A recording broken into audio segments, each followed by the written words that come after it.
Un, deux, voilà. Donc je me présente, je m'appelle Amélie, je suis ce qu'on appelle une médium pure. Donc depuis l'enfance, je suis née avec cette capacité de captation médiumnique. Aujourd'hui, je vous ai préparé une conférence sur ce qu'on appelle communément le passage, donc l'envolée de l'âme. Donc, je vais vous dérouler un petit peu ce qui va se passer. Donc, nous allons parler du passage et surtout la survivance de la conscience, c'est-à-dire qu'est-ce que le médium capte exactement. Ça c'est important, on a toujours l'impression qu'on capte la personne décédée, c'est une réalité. Je vais vous expliquer comment ça se passe, pourquoi, et je vous donnerai des exemples concrets, puisque chacun de vous a une intuition et est capable, je ne vais pas dire de reproduire absolument pas, c'est complètement faux, mais est capable de ressentir les choses. Et des fois, c'est très concret. Donc, nous allons parler, donc je vais me présenter tout d'abord, nous allons parler du passage, nous allons parler de l'attachement et du travail de deuil, qui fait partie intégrante de la survivance de l'âme, parce que c'est grâce à ça que l'âme survit. Nous allons parler des captations médiumniques, clairvoyance, clairaudience, clairsentience, empathie, et vous pourrez ensuite, par la suite, me poser toutes les questions que vous désirez, et j'y répondrai du mieux possible. Donc si je parle trop vite, vous n'hésitez pas, j'ai tendance à défiler. Donc je vais vous parler de mon parcours qui est un petit peu atypique, qui n'est pas propre à chaque médium. Nous avons beaucoup de médiums qui se révèlent médiums, c'est une réalité après un deuil. Moi je suis née comme ça. Ça a été une enfance compliquée, difficile. Vous avez une petite fille de 5 ans qui voit des choses, il est difficile d'en parler, puisque pour nous c'est tout à fait normal, mais on se rend vite compte que les parents ne comprennent pas. On devient probablement, à cet âge-là, on ne se dit pas qu'on devient dingue, c'est pas une réalité. Mais à cet âge-là, on joue avec le copain qui n'existe pas pour les autres, et pour vous, il est clairement là. Donc j'ai évolué de cette manière. Donc j'étais une petite fille introvertie, qui ne parlait pas beaucoup, qui avait beaucoup d'amis, mais pas les amis, pas les copains d'école, tels qu'on les voit, puisque j'étais différente des autres et j'en étais très consciente. C'est ça la particularité du médium pur, c'est qu'il est absolument conscient de tout ce qui se passe autour de lui. Il faut le savoir, on ressent les émotions, même enfant. Vous avez des enfants qui se mettent à pleurer, quand quelqu'un pleure, il ressent cette souffrance. C'est une réalité, ça ne veut pas dire qu'il est médium, mais il a cette capacité de ressentir. Cette sensation est réelle. Donc j'ai évolué en tant que petite fille jusqu'à mes 15 ans avec ça. Bon, évidemment, j'ai grandi, je me suis fait des amis, des vrais, incarnés, mais j'avais toujours cette chose qui me poursuivait. Je suis arrivée à l'adolescence avec ça. J'ai perdu une sœur alors que j'avais 20 ans. Donc je vais vous raconter, il est important que je vous raconte ce deuil que j'ai passé, puisque vous allez après comprendre comment je capte. Le travail qui a été fait derrière, être médium, c'est tout sauf un don. Ça a été un fardeau pendant 25 ans de ma vie, il faut le savoir. Je vais vous expliquer, vous allez vite comprendre. Donc ma sœur décède, je n'avais absolument pas fermé mes capacités médiumniques, hein, j'étais médium, mon compagnon le savait. On nous annonce l'accident de voiture et il faut élitroyer ma sœur, donc on part, on suit l'hélico et arrive, la sœur est assise à côté de moi. Donc je dis à ce qui va devenir mon mari, elle est là, elle est décédée. Donc j'arrive à l'hôpital, évidemment, je savais qu'elle était décédée, hein, c'était pas une surprise puisqu'elle était à côté de moi. Donc quand je vois mes parents dans un état de deuil, ils entrent en deuil, eux ne captent pas, ils ne savent pas, ils sont dans la peine. Moi, jeune femme de 20 ans, je décide de fermer cette médiumnité. Je voulais vivre un deuil. Je ne voulais pas capter ma sœur, je ne me sentais pas légitime à vivre ça. Pourquoi moi, je pouvais ressentir, pourquoi mes parents n'en avaient pas le droit, puisque c'était quelque chose qui m'était donné. Donc j'ai fermé. J'ai demandé à fermer. Ça ne s'est jamais fermé, il faut le savoir, ça ne se ferme pas. Mais j'ai demandé à ne plus ressentir. Donc je l'ai fait sous forme de prière. Il faut savoir que, peut-être que pour certains, vous connaissez le pouvoir de l'intention. Quand vous voulez très fort quelque chose, certains prient Dieu, Ben, moi, j'ai prié le ciel, la terre, j'ai prié que ça s'arrête, parce que je voulais souffrir. Il faut le savoir, le deuil est important. Le deuil est un travail qui va vous permettre, en tant qu'être incarné, d'évoluer. Il fait partie intégrante de ce qu'on appelle la mort. Vous vivez, eux ne sont plus là. Mais il faut souffrir. Je le voyais comme ça à l'époque, c'était peut-être une bêtise maintenant. Mais il fallait que je vive ce deuil pour pouvoir, après, peut-être, éventuellement, réouvrir et pouvoir aider les gens avec ce que moi j'avais vécu. Donc je ferme, je demande à fermer. J'apprends que je suis enceinte, donc surprise, je dois vivre ma vie d'incarnée. C'est important, je vais mettre au monde un enfant. Il n'est pas question que mon enfant soit le fantôme de ma sœur. Donc je ferme absolument tout. Je demande à ne plus rien ressentir. Ah ben, bingo, hein. Je ne ressentais plus rien la journée. Hein. Donc j'étais quelqu'un de très entré, très pragmatique. Je gérais des millions d'euros, des centaines de personnes. Ça, il n'y avait pas de souci là-dessus. J'étais très ancrée. Hein. Ben alors la nuit, je ne vous raconte pas. Hein. La nuit, vous vous couchez, et puis vous vibrez tellement bas parce que vous êtes tellement dans le matérialisme que ben, vous allez en bas, inévitablement. Donc la nuit, c'était, j'avais déjà vécu ça adolescente, évidemment, puisque je ne savais pas le maîtriser, je ne vibrais pas assez haut pour capter les choses. Donc je me retrouvais, ce qu'on appelle clairement le bas astral, avec des intentions d'entité, d'énergie. Je ne vais pas dire de défunt parce que le défunt va automatiquement à la lumière. Mais avec des énergies négatives qui me poursuivaient. Les nuits étaient atroces. J'ai eu plusieurs fois mon mari qui me réveillait, qui me secouait. Donc évidemment, médecin, qu'est-ce qui se passe? Alors on me parle de terreur nocturne. À 32 ans, on ne fait pas de terreur nocturne. Il faut le savoir. À 32 ans, on ne fait pas de cauchemars. Et on maîtrise ces cauchemars. C'était tout sauf des cauchemars. J'étais dans le bas astral. Ça, donc, je l'ai compris très vite. J'ai très vite compris qu'il fallait que je maîtrise ce qu'on m'avait donné. Je n'avais pas le choix. C'était indispensable, si je voulais continuer ma vie d'être incarnée, de maîtriser ça. Donc, je continue ma vie de maman. J'élève mes enfants, je me marie. J'ai toujours ces nuits difficiles. Je ne dormais que 4-5 heures par nuit. C'était très compliqué, les réveils étaient difficiles. Et un jour, je vous raconte la réouverture qui fut fulgurante. Il faut savoir que ça se passe comme ça, c'est-à-dire que vous fermez, c'est très bien, les jours où ça se réouvre, c'est puissance 10. Donc j'étais à mon travail, je m'apprête à partir, le téléphone sonne, je décroche le téléphone, rien, je raccroche, je cherche mes clés, les femmes, on a tous les clés au fond du sac, ça c'est, voilà, donc je recherche au fond de mon sac, donc ça ressonne, personne au bout du fil, je raccroche, je dis à mes collègues, écoutez, si ça sonne, vous gérez, moi je débauche, je rentre chez moi. Je monte dans la voiture, je prends l'autoroute, et on se retrouve dans un bouchon mais monumental, et je me rends compte qu'un camion venait de déverser son chargement au milieu de l'autoroute. Je serais passé à 3 minutes, c'était moi qui passais sous cet accident. Et au moment où j'ai pensé ça, parce qu'on peut se dire, oui, enfin, peut-être ou pas, voilà. Sauf qu'au moment où cette pensée traverse, une chanson se met à la radio et c'était la chanson de ma sœur. Voilà. Ça me touche encore beaucoup. Donc voilà comment tout s'est réouvert. Donc je suis rentrée chez moi avec tout ce qui entourait cet accident, toutes ces questions. Il a fallu que je travaille là-dessus. Donc évidemment, tout ça, ça a été un long travail, c'est-à-dire qu'adolescente, j'avais très vite compris, je retourne un petit peu en arrière, adolescente, j'avais très vite compris qu'il se passait des choses et que l'âme survivait. Je l'ai capté, je n'ai jamais pensé que j'étais folle.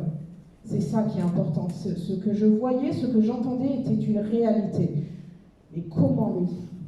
Comment dire à vos parents que vous ressentez sans qu'on vous prenne pour un fou? Surtout que j'étais une enfant très introvertie, je veux dire, j'avais très peu d'amis, j'étais toujours dans mon coin. Comment dire, oui, ben, en fait, je sens des choses, vous dites ça à un médecin, votre enfant, il est schizo, quoi. C'est direct ce qui ressort. Donc je disais rien, et par contre je cherchais. J'ai toujours cherché. Je me suis toujours dit qu'est-ce qui se passe. Et donc j'ai essayé de comprendre ce qu'était ce fameux passage. Le passage, voilà comment je l'ai compris. Voilà, j'ai eu vraiment l'impression qu'en fait, depuis que je suis petite, cet enseignement, je l'ai toujours eu. C'est comme si je m'étais incarnée avec ça en moi. Sauf qu'il fallait que je l'apprenne dans cette incarnation à le réouvrir et surtout à le maîtriser. Ne pensez jamais qu'un médium, comment dire, ce n'est pas un cadeau qu'on nous donne. C'est tout sauf un cadeau. Ça a été longtemps un fardeau. Aujourd'hui, je me dis c'est une capacité qui peut aider. Je l'ai compris parce que j'ai vécu un deuil. Si je n'avais pas vécu ce deuil-là, je ne pourrais pas me présenter devant vous en vous disant voilà ce qui se passe et voilà ce que vous ressentez. Je voulais le ressentir et je l'ai ressenti. Et effectivement, j'ai eu des gens qui m'ont accompagné à ça. Donc des gens, je parle des défunts de ma famille, je me suis toujours sentie accompagnée. Même quand j'étais dans le bas astral, j'étais accompagnée. Je n'ai jamais eu peur de ce qui m'arrivait. Simplement, je ne comprenais pas. Donc le passage, quand vous décédez, alors ça c'est une réalité, je veux dire, on n'a qu'à écouter les reportages sur les expériences de mort imminente, hein. Je veux dire, j'invente rien. Les personnes, l'âme, la conscience s'en va, il ne reste que le corps. J'ai eu cette particularité dans mes études de voir des morts, de voir des gens partir. C'est vrai, quand vous avez cette pupille qui se dilate, vous sentez que ça s'en va, que la vie s'en va. Mais la vie, si elle s'en va, on continue, elle ne s'arrête pas.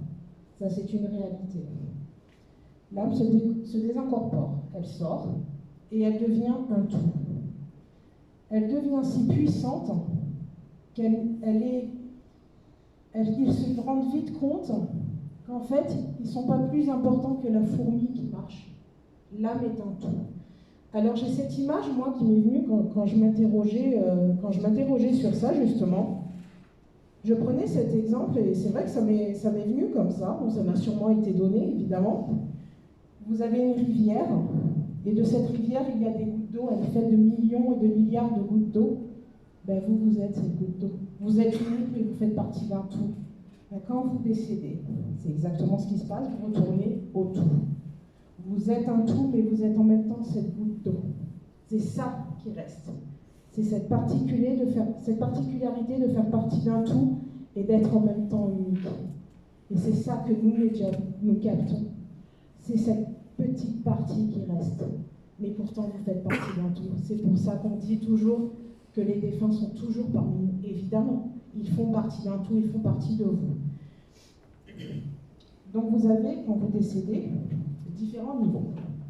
Alors ça, il y a des niveaux super cool, il y a des niveaux qui le sont beaucoup moins. Donc moi, j'ai eu la malchance de flirter avec le beaucoup moins bien. C'est normal quand on ne maîtrise pas, c'est pour ça que je fais une petite alerte aux personnes qui sont tentées par l'écriture automatique et la Ouija. Ne faites jamais. Ne faites jamais, vous allez direct en bas. Ce que vous captez en bas, c'est toutes les énergies...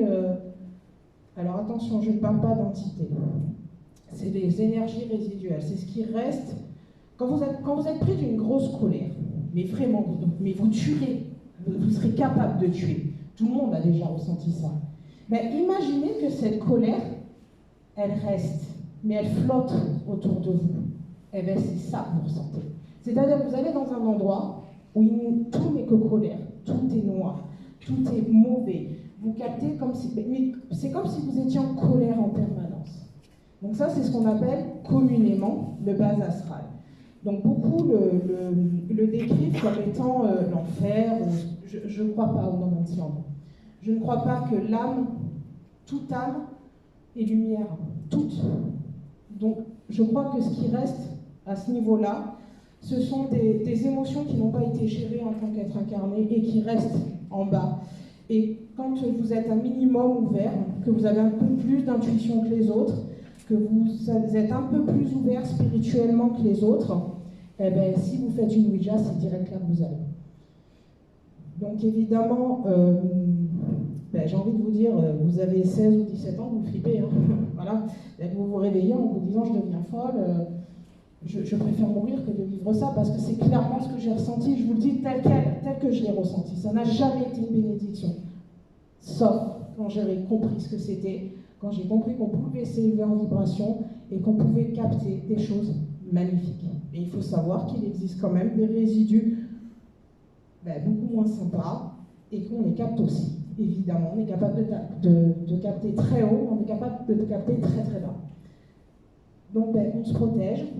Alors on se protège comment? Certains utilisent la prière, la religion, peu importe. La seule chose qui fait que vous allez être protégé, c'est votre intention et c'est votre cœur.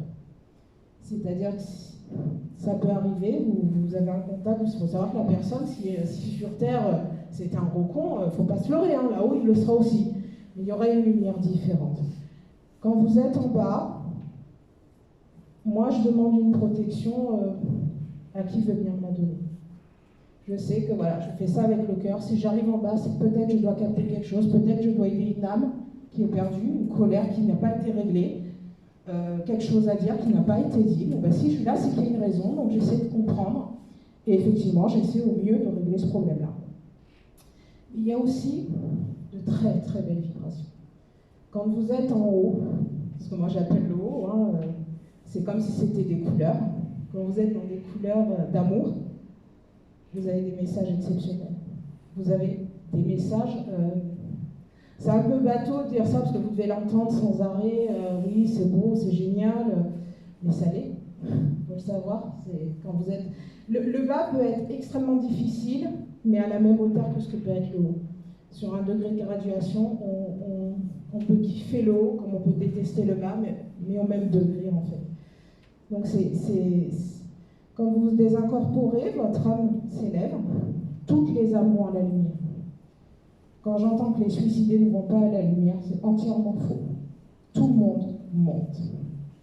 Vous avez un temps de latence, c'est-à-dire que moi j'aime à me dire, j'aime parce qu'on ne me l'a jamais réellement confirmé, ils ont des secrets là où ils ne dévoilent pas tout.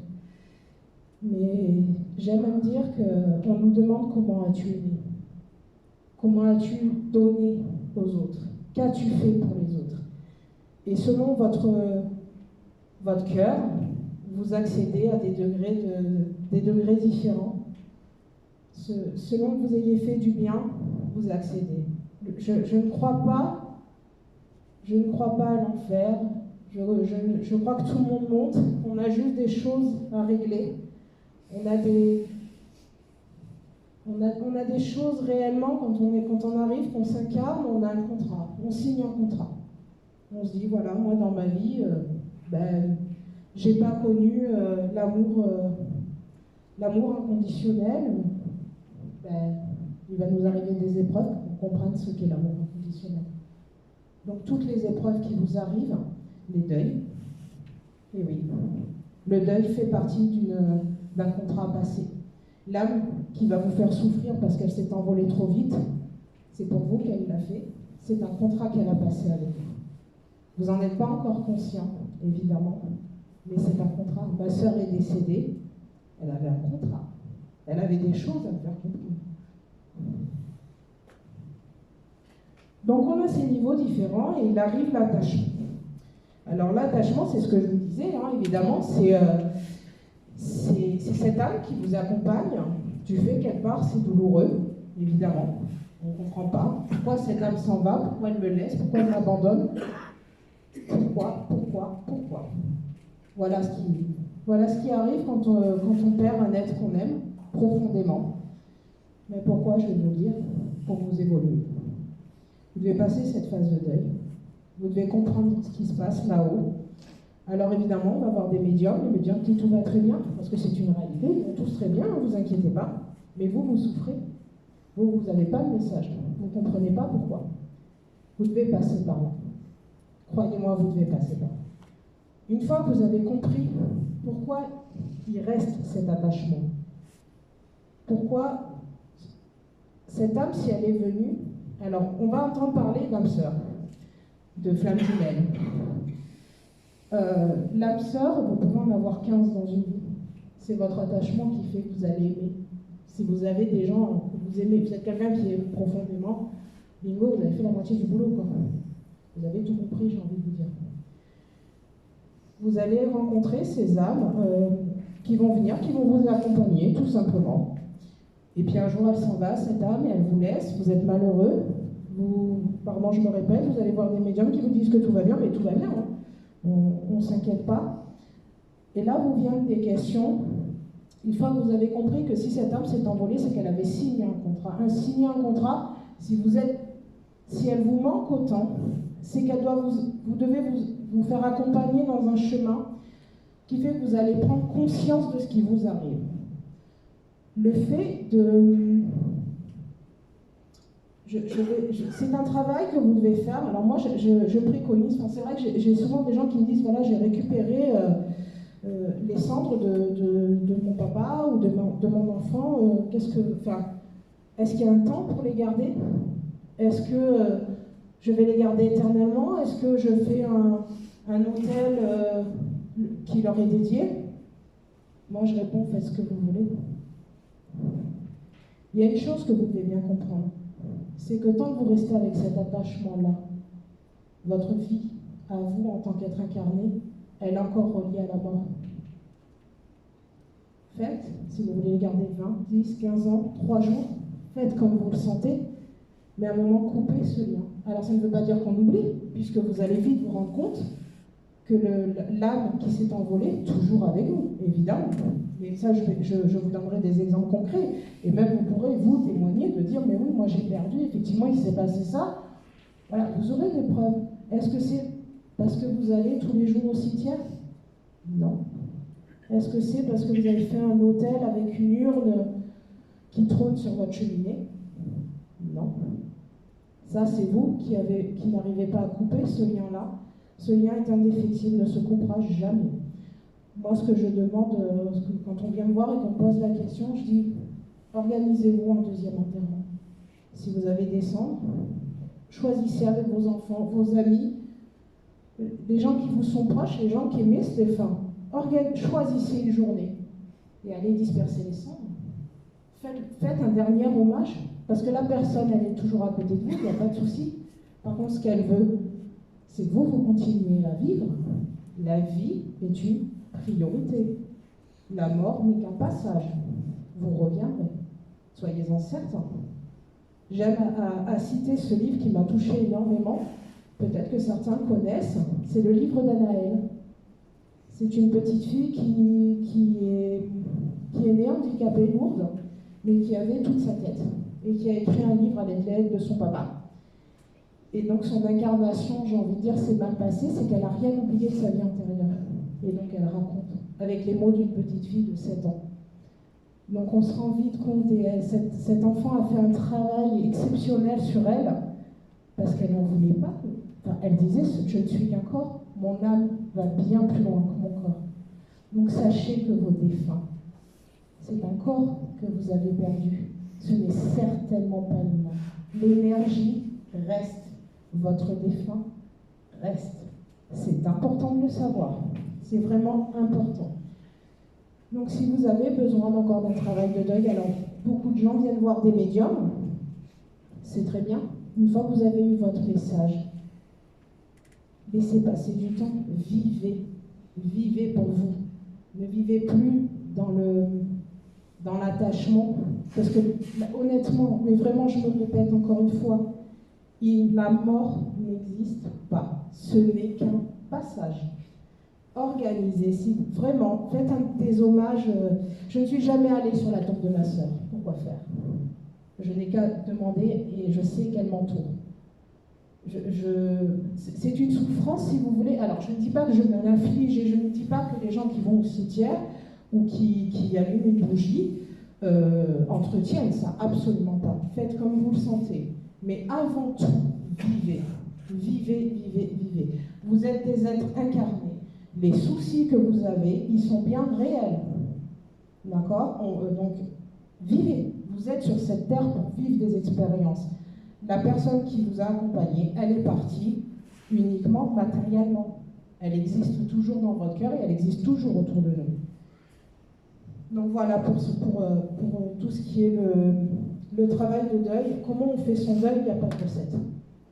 Alors, on a beaucoup de livres, effectivement, qui parlent de psychologique, qui parlent du travail de deuil. Oui, ça peut parler à certains, évidemment. Il n'y a pas de recette. Honnêtement, il n'y a pas de recette, il n'y a pas de conseil. La seule chose que j'ai envie de vous dire, c'est ce n'est qu'un passage. Tout n'est qu'un passage. Alors, je vais être très prudente aussi quand on dit que tout est magnifique, tout est beau, c'est vrai. Les personnes qu'on a perdues, et notamment quand c'est des enfants qu'on a envie de rejoindre, c'est une erreur. C'est une erreur parce que vous ne serez pas accueillis par votre enfant. Vous ne serez pas accueillis par lui, puisque vous avez, vous, un contrat. Votre contrat, il dit que vous devez continuer. Donc si vous stoppez ce contrat, ben, c'est pas super en fait.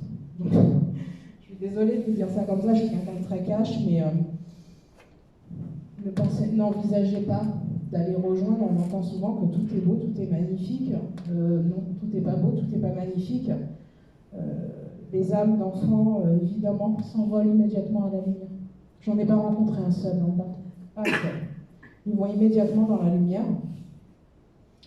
Les parents, vous êtes là pour continuer, élever les autres, continuer, vous ouvrir spirituellement. Souvent, quand on a un deuil, on s'ouvre spirituellement. Et le fait de s'ouvrir, on fait entrer énormément de lumière dans nos vies. On arrive à se poser, on arrive à faire la part des choses, de ce qui est grave et de ce qui n'est pas grave. Dans la salle, je suis certaine que 98% des personnes présentes ont une vision de la vie différente après avoir perdu quelqu'un de cher. Le petit, on m'a crevé les pneus de la voiture, d'un seul coup ça devient dérisoire. Mais par contre, aimer, apprendre à aimer, comprendre l'absence, ça devient important et c'est essentiel de le vivre. C'est essentiel. Le deuil est quelque chose que de toute façon tout le monde connaîtra dans sa vie. On a tous aimé quelqu'un, on a tous perdu quelqu'un. C'est indispensable de le vivre. On ne le vit pas forcément bien, mais on peut se faire aider. Vous avez des thérapeutes qui sont très bons. On n'est pas forcément. Moi, je ne suis pas un thérapeute. Hein. Je ne vous soignerai jamais d'une dépression. Hein. Je ne sais pas faire. Ce n'est pas dans mes compétences. La seule chose que je peux faire, c'est effectivement capter.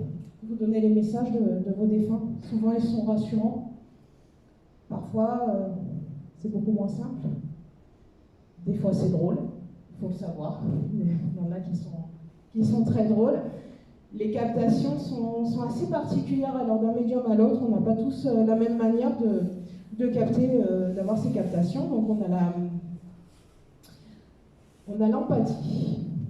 Je pense que c'est le point numéro 1 que doit avoir un médium, c'est l'empathie. Alors on l'a à l'extrême, on est capable de ressentir, mais je pense que chacun d'entre vous est doté d'empathie. Quand vous marchez dans la rue et que vous voyez une femme en larmes, vous vous posez la question de ce qui lui arrive, et puis si elle vous raconte ce qui lui arrive, les 3 quarts du temps, vous vous mettez à pleurer avec elle. C'est de l'empathie. Vous êtes capable de sentir ses vibrations, vous êtes capable de sentir sa peine. Ça, c'est de l'empathie. Donc imaginez, vous captez ça en permanence. Alors c'est souvent des jolis messages d'amour, où on sent vraiment plein d'amour qui nous envahissent. C'est quelque chose d'extraordinaire, mais des fois vous conduisez, vous captez ça, c'est quand même... voilà, vous êtes content, vous ne savez pas pourquoi, vous savez que vous avez capté un petit quelque chose qui est passé et qui vous a rendu heureux, mais ça arrive. Quand vous regardez la télé, il y a un moment, peu importe, imaginez, il y a toujours quelque chose dans la journée qui vous fait plaisir. Est-ce que quelqu'un... Quand vous faites votre vaisselle, et puis vous ne savez pas pourquoi, il y a une petite pensée qui vous fait plaisir. Ça, c'est un message que vous recevez. On ne sait pas l'analyser, évidemment, puisque le message n'est pas forcément concret. Mais vous montez en vibration, c'est ce qu'on appelle la montée en vibration. Cet état dans lequel vous êtes quand vous êtes content, c'est une montée en vibration. Donc imaginez, le médium est capable de le faire, ça. C'est-à-dire que le médium est capable de monter en vibration en un quart de seconde. Quand vous allez à un concert, ou peu importe, un concert, un opéra, peu importe, vous êtes pris par une émotion, mais vous sentez que toute la salle est prise par cette émotion. Ça vous est déjà arrivé. On va à un concert et puis ça chante et vous avez les larmes qui vous montent, mais vous sentez que toute la salle est portée par cette vibration-là. Ça, c'est une montée en vibration. Vous êtes en train de monter en vibration quand vous vivez ça. Donc si vous vous centrez un peu, vous êtes capable de ressentir des choses. Donc nous, les médiums, on le fait à l'extrême, c'est-à-dire que dans une salle comme ça, on est capable de prendre une énergie et de monter et d'aller chercher les messages. D'accord? Ça, c'est ce qu'on est capable de faire. Donc ça, c'est pour l'empathie. Ensuite, vous avez la clairsentience. Alors la clairsentience, ça veut tout dire et rien dire. Pour moi, c'est la même chose que l'empathie. La clairsentience, c'est d'être capable de ressentir le défunt. Donc, c'est très simple. Tout le monde, si vous êtes là, c'est que vous avez tous plus ou moins perdu un être cher. Il y en a qui vont me dire, moi, écoutez, je l'ai senti ce soir, le soir sur mon lit. J'ai senti une caresse sur ma joue. J'ai senti qu'on me touchait les cheveux. Ça, c'est de la clairsentience. Vous le ressentez comme s'il était vivant. Voilà. On est sur quelque chose de matériel et de tangible, de tactile. Donc vous le ressentez, mais la personne à côté de l'autre va dire, non, tu tapes une main. Non, vous le savez. Ça, c'est de la clairsentience. Ensuite, vous avez la clairaudience. Alors, la clairaudience, c'est quoi? Alors ça, c'est un don que tous les médiums n'ont pas, il faut le savoir. Souvent, on a l'empathie et la clairsentience. Moi, j'ai le package. Donc, la clairaudience, c'est le fait de l'entendre. Alors, on va faire une petite expérience, vous allez tous comprendre ce que je veux dire. On entend le défunt. Alors, je ne l'entends pas comme quelqu'un qui me parle. D'accord? Ça ne fonctionne pas comme ça. Par contre, je vais entendre comme si c'était quelque chose, comme si c'était une voix métallique, un peu robotisée. Donc effectivement, c'est dans notre tête, sauf que ce n'est pas forcément limpide. Si vous dites un prénom à la personne à côté de vous, on va faire l'expérience, vous allez voir que la moitié d'entre vous ne va pas entendre le prénom. Il va entendre peut-être un so, peut-être un fi, peut-être un être. La moitié d'entre vous ne va pas entendre distinctement le prénom, ou le nom, ou peu importe ce qui vous est donné. Il va falloir, pour le médium, c'est la même chose. Parfois, il va très très bien l'entendre, parfois, il va avoir que des bribes de son. Donc, quand le médium vous parle et vous dit « il me dit ça », non, il ne lui dit pas. Il lui chuchote, mais il lui fait ressentir. Donc, le médium est capable de vous dire « voilà ce qu'il me dit », avec son ressenti à lui. Donc, ça veut dire que le médium a dû travailler sur ses ressentis à lui. Parce que si moi, je suis contente, que le défunt il est content, il n'a peut-être pas la même manière d'exprimer sa joie que moi. Donc il faut que je travaille sur moi, ma joie, comment je l'exprime, comment je la ressens dans mon corps pour pouvoir accueillir l'autre. Donc ça, c'est un travail. On ne devient pas médium en 15 jours. C'est beaucoup de travail puisque ça vous oblige à aller puiser au fond de vous, à aller puiser, que ce soit dans la joie ou dans la peine, vous vous analysez en permanence. Ça, c'est important de le savoir. Donc la personne, elle vient, me dit, voilà, je m'appelle Sophie, dis-lui qu'elle me manque.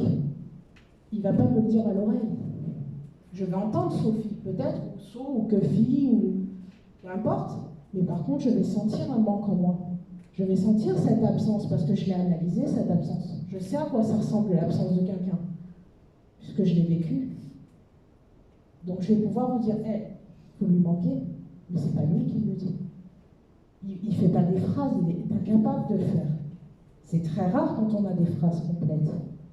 Il rentre en nous, il nous dit, il nous fait ressentir. Donc il faut avoir la clairaudience et la clairsentience. C'est important, mais il faut aussi bien se connaître. Parce que si moi j'ai des colères, et je vous dis, oh là là, il est très très en colère, mais peut-être que lui, il est fou furieux, quoi.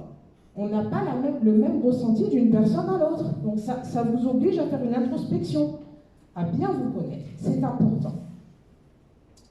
Et on a la clairvoyance. Alors ça, c'est ce qui est... c'est ce qu'on me dit souvent. Oh là là, je crois que je flippe si je le vois. Ouais. Ouais, on flippe tous, hein. Je crois que quand vous l'avez à côté de vous, vous comprenez très vite qu'il y a quelque chose de bizarre, mais pas que. Donc effectivement, on peut le voir. On peut, alors on le voit pas, je le vois pas comme je vois la dame en face, absolument pas. Je la vois en hologramme, en transparence. Mais c'est la même chose.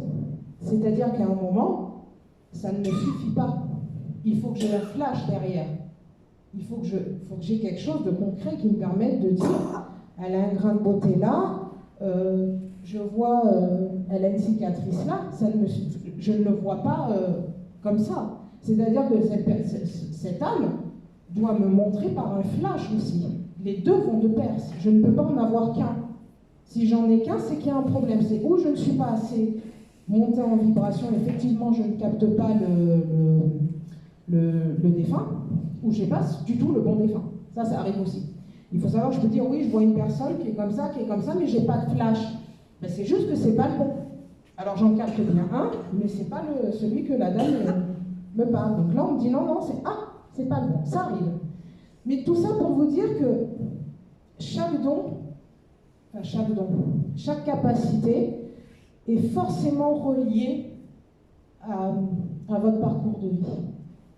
Vous ne pouvez pas ressentir si vous n'avez pas fait le deuil, ou vous ne ressentirez pas bien, puisque vous serez encore dans cette souffrance qui vous habite, et le ressenti ne sera pas idéal. C'est pour ça que je ne fais jamais de contact défunt à mes proches.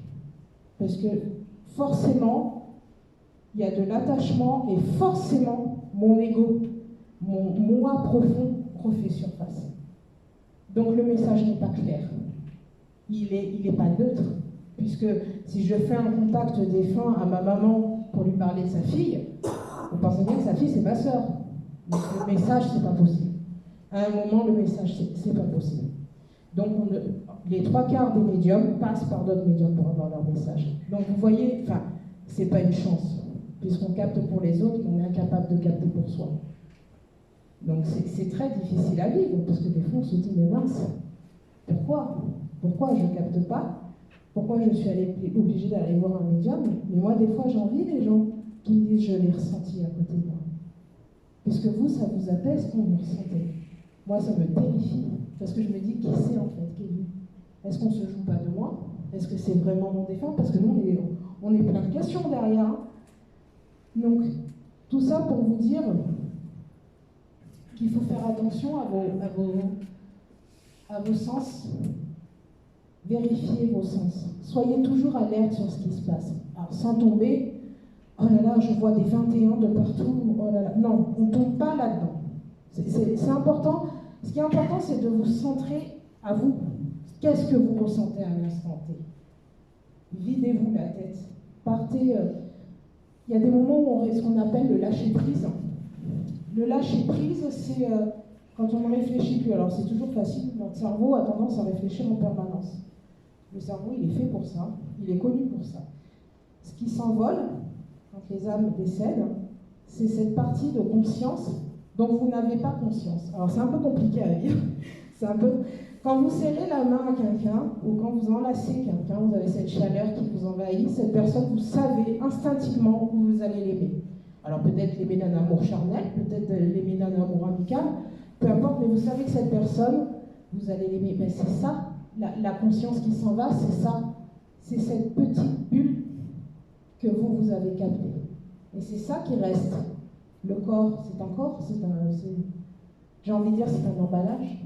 Mais c'est ça qui vous manque. Mais c'est normal. On ne doute pas, c'est normal qu'on ça nous manque. C'est indéniable. Nous sommes des êtres incarnés avant d'être des êtres spirituels. Nous vivons l'incarnation. L'incarnation, on n'y échappe pas. On peut entendre, oui, la spiritualité. Alors, la spiritualité est un bien gros mot. Hein. Je parle de la spiritualité en général, je n'inclus pas les religions, c'est encore particulier. Je parle de cette ouverture à l'au-delà, de cette ouverture à ce qui n'est pas palpable. Quand vous entrez dans la spiritualité, ce qu'on appelle entrer dans la spiritualité, mais je pense qu'on est dans la spiritualité, on oublie l'ego. Le boubou, vous savez, alors l'ego, c'est le gardien de l'incarnation. C'est ce petit mécanisme qui se met en route pour votre incarnation, il vous sauve. Quand vous êtes en grand danger, par exemple, vous conduisez, exemple parfait.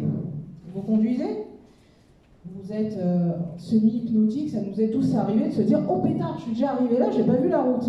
On l'a tous vécu. Vous êtes sous un état d'hypnose, vous vous mettez en auto-hypnose.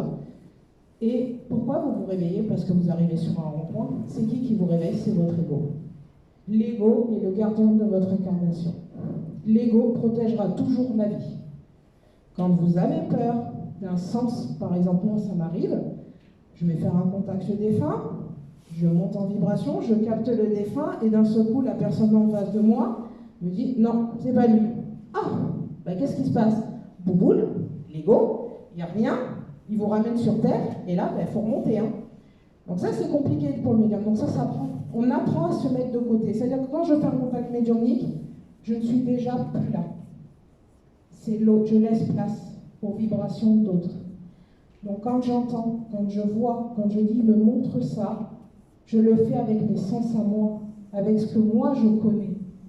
Je peux me tromper. Si je vous montre un stylo d'ici, les personnes du fond seraient incapables de me dire ce qu'il y a sur ce stylo. Surtout si je vous montre 3 secondes. Donc ça m'oblige, moi, à travailler sur qu'est-ce qui va être ma priorité dans ce flash. C'est ça qui est important de comprendre. Quand je dis, écoutez, je vois un livre, il est posé sur une table basse, souvent on dit, mais qu'est-ce qu'il y a marqué sur le livre? Oups, j'ai pas regardé ce qu'il y a marqué. Il faut comprendre que c'est, hop, ça vient, ça s'en va. Alors il y a des défunts qui sont super cool, c'est qu'ils vous renvoient le flash. Ça arrive.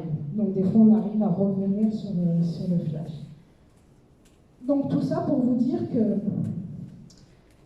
on est tous médiums, on est tous empathes, on aime tous nos défunts, on est tous capables d'amour. Si vous êtes capable d'amour, vous êtes capable de ressentir. Par contre, à un moment, il faut prendre du recul et se dire que le défunt est parti, son âme s'est envolée, vous, la vôtre, elle est encore là. Et ce qui est important, c'est que cette âme-là, vous êtes des êtres incarnés, mais vous devez briller, vous devez continuer à briller. Le défunt continuera à vivre, quoi qu'il arrive, ne vous inquiétez pas. C'est la petite goutte d'eau, elle a rejoint la source. Hein. Il n'y a pas de souci pour elle. Et vous devez continuer. Il faut trouver aussi des solutions pour qu'on puisse continuer. Donc si vous avez besoin de consulter des thérapeutes, bon Dieu, allez-y. Mais allez-y. Si vous vous sentez capable de le faire tout seul, faites-le tout seul. Mais on doit tous surmonter ça. Je ne transmets que des messages. Je ne vous redonnerai jamais votre défunt. Si je pouvais vous le mettre en bouteille, je le ferais. Combien de fois on m'a dit, mais donne-moi des preuves. Donne-moi des preuves. Eh bien, certains, on leur donne. Ils ne les voient pas, ou ils ne veulent pas les voir. Ou ils reviennent un an après en me disant, mais je n'ai pas osé te le dire, mais tu avais raison. Je m'en fous d'avoir raison. Je ne suis pas là pour avoir raison. Honnêtement, j'ai rien à y gagner.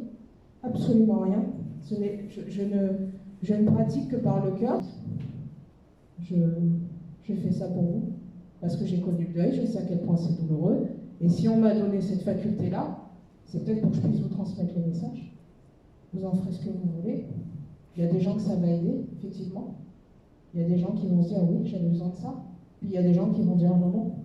Non, non, parce que moi je suis encore attachée, je ne veux pas la laisser partir, la personne, elle est déjà partie. Là. Je suis désolée. Hein. Elle est déjà plus là. Vous pouvez l'aimer d'un amour inconditionnel. Votre défunt, il est plus là, il n'est plus incarné. Et il ne sera plus jamais incarné. Enfin, du moins dans cette vie-là. Dans cette incarnation-là, il ne reviendra pas. Continuez à vivre, continuez à aimer. C'est le plus important. C'est vous qui comptez.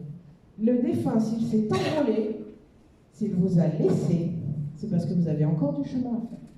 Il faut juste comprendre pourquoi. Une fois que vous avez compris pourquoi, je ne vais pas dire que c'est plus simple, ma soeur elle me dit toujours autant. Ça me bouleverse toujours de parler de ma soeur. Mais si elle est partie, et que je l'ai captée, et qu'à chaque fois que j'ai eu des moments où je me disais, je vais arrêter, c'est trop dur, je ne peux pas, je ne sais pas comment gérer mon deuil, je ne sais pas gérer mon deuil, comment aider les autres à gérer. À chaque fois, elle était là. Son absence était faite pour ça. Alors, évidemment, pas que pour ça. Elle n'a pas aidé que moi. Elle a fait vivre à notre famille des choses. Elle n'est pas venue exclusivement pour moi. Je n'ai pas cette prétention-là. La personne que vous aimez, elle n'est pas venue rien pour vous. Mais elle fait partie d'un plan. Et vous faites partie de ce plan. Et ce plan, il faut le continuer. Alors vous n'aurez jamais la réponse du pourquoi, du comment, quel est mon plan, quel est mon chemin de vie. Je ne crois pas une seconde au chemin de vie. Si vous entendez ça, je suis désolée, je vais le dire clairement, c'est de la connerie. Il n'y a pas de chemin de vie. Il y a des choses à faire, tout simplement. Certains vont le faire très bien, d'autres vont le faire beaucoup moins bien. D'autres n'auront rien compris à cette incarnation, mais d'autres vont comprendre beaucoup de choses. Et c'est ce qu'on appelle la sagesse. Vous avez des enfants qui ont 14 ans, qui ont une sagesse qui est innée. J'ai rencontré déjà des enfants qui avaient une sagesse incroyable, les parents étaient difficiles, compliqués. On a tous... les informations sont toutes faites de ce type de personnes, et vous avez une sagesse chez certains enfants, où en fait, est-ce qu'ils ne sont pas là pour aider leurs parents, ces âmes-là?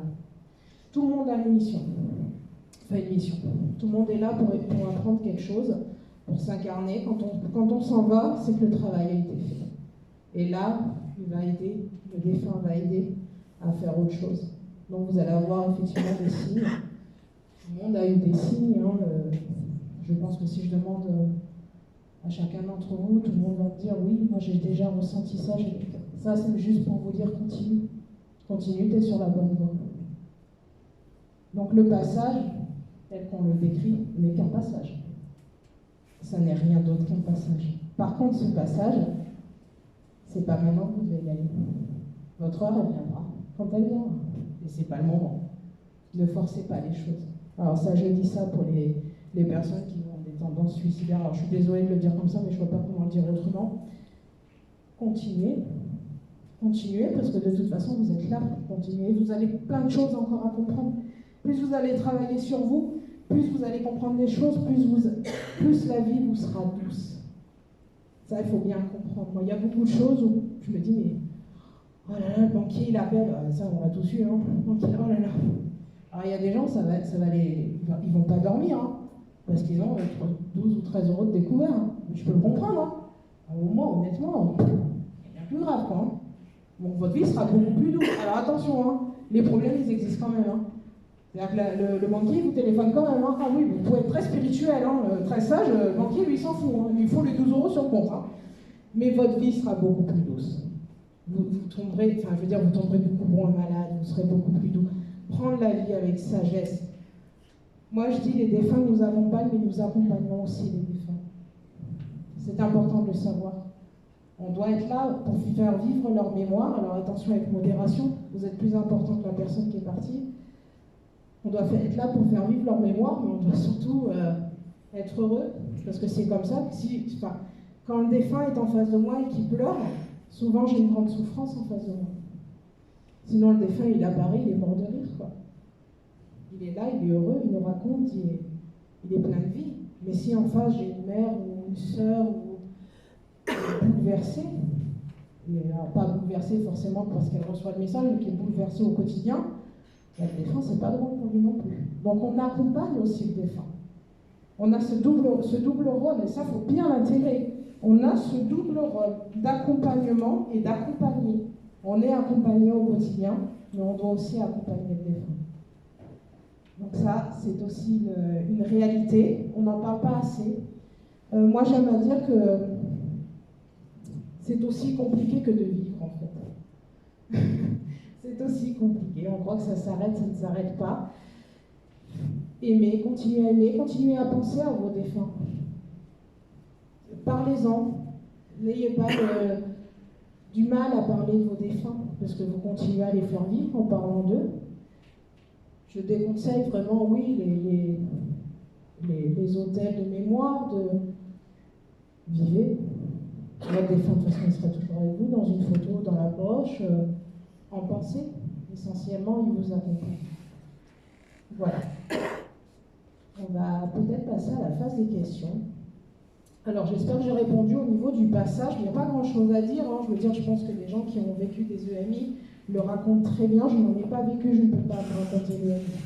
Je n'irai pas sur ce terrain-là. Je ne fais que vous raconter ce qu'on raconte. Alors voilà, le témoignage n'a pas valeur de preuve forcément. Moi, je peux vous raconter ce que moi j'ai vécu au quotidien et comment je l'ai vécu, et qu'effectivement, il faut passer par le deuil pour comprendre les choses.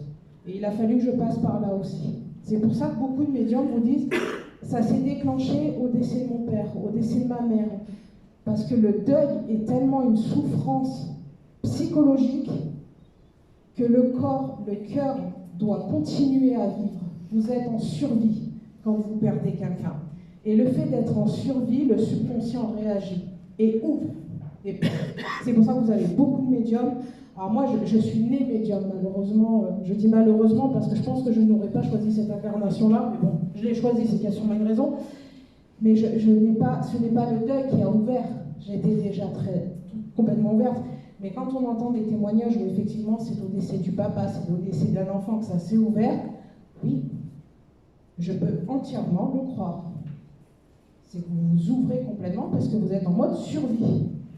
Et le fait d'être brisé à l'intérieur ouvre la spiritualité. Et quand vous ouvrez la spiritualité, vous captez.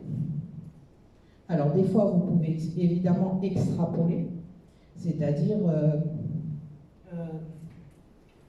je me promène dans un château et je vois passer la Dame Blanche. Alors,